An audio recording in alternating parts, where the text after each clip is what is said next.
What's up mga boss? Nagpunta nga kami ni Boss Madam dito sa bilihan ng ginto dito nga sa Jeddah, Saudi Arabia. Oops, teka lang mga boss. Hindi nga para sa amin yung bibili namin kasi meron niyang nagpasabay talaga. So ayan mga boss, ipapakita ko nga sa inyo yung lugar kung saan yung mga bilihan ng ginto. At saka ipapakita ko na rin sa inyo yung mga design. Tara na mga boss, samahan nyo kami ni Boss Madam. Let's go!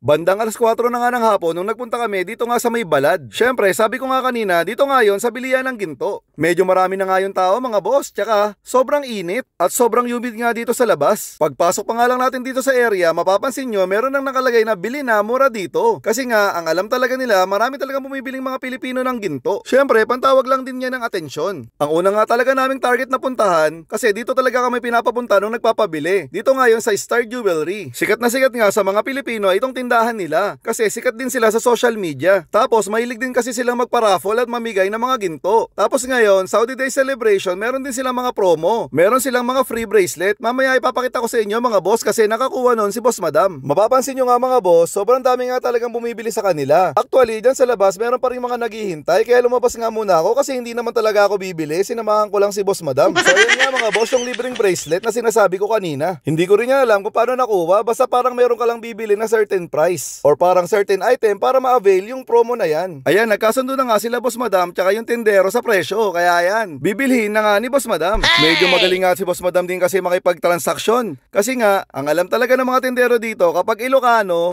Uripo, alam nyo naman si Boss Madam, Ilocana yan. Kaya ako, ayoko talaga makipagtransaksyon kasi hindi talaga ako marunong tumawad mga boss. Oh no! Palagi na lang talaga akong lugi.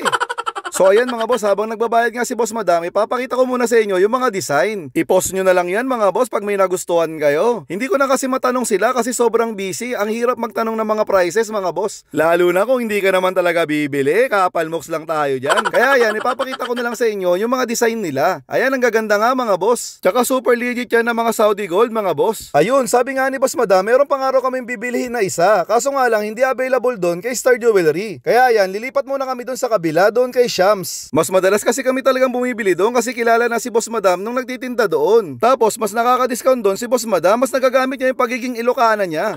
Ayan yung pangalan ng tindahan mga boss, basahin nyo na lang doon sa taas, sobrang haba naman kasi. Mga 10 hakbang lang to simula doon sa Star Jewelry. So syempre ayan, nauna na nga si Boss Madam kasi siya talaga yung inutusan ng mga kasama niya sa trabaho. Ayaw na nga lang magpa-mention kung sino-sino sila. Basta si Boss Madam yung nautusan. Sa pagkakatanda ko, kwintas nga yung hinahanap dito ni Boss Madam. Basta ako mga boss, focus lang ako sa goal. Ipapakita ko nga lang sa inyo yung mga design dito. Ayan, sobrang kakapal mga boss. Mapapasana all na lang tayo pag nagkaroon tayo ng ganyan, di ba? Ang gaganda rin kasi ng mga design dito mga boss. Ayan no, makikita nyo naman tong mga bracelet. Magandang investment din kasi yung ginto mga boss kasi hindi bumababa yung presyo niya. Habang tumatagal yung panahon, pataas ng pataas lang yung presyo, kaya yan yung magandang investment para din yung lupa. Ayan mga boss, tingin-tingin lang muna tayo ng mga design. Ayan, iba't ibang klase ng mga kwintas. Dito naman mga singsing naman siya mga boss. Ayan, ang kakapal nga nung iba. Syempre sobrang mahal naman nung iba dyan mga boss, hindi naman talaga natin kayang bilhin yan. Dito naman may mga pendant. Meron ding iba't ibang klase ng mga bracelet mga boss.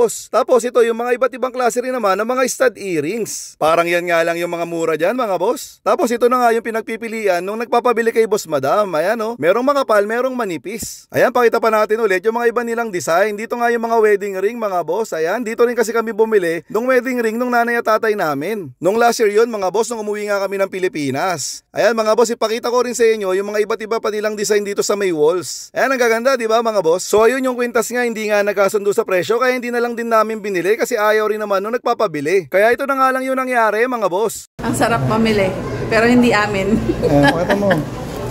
Mga nabili ni Boss Madam. Mga pinabili pala. Ang sarap mamili, pero hindi amin. Bye-bye na kami.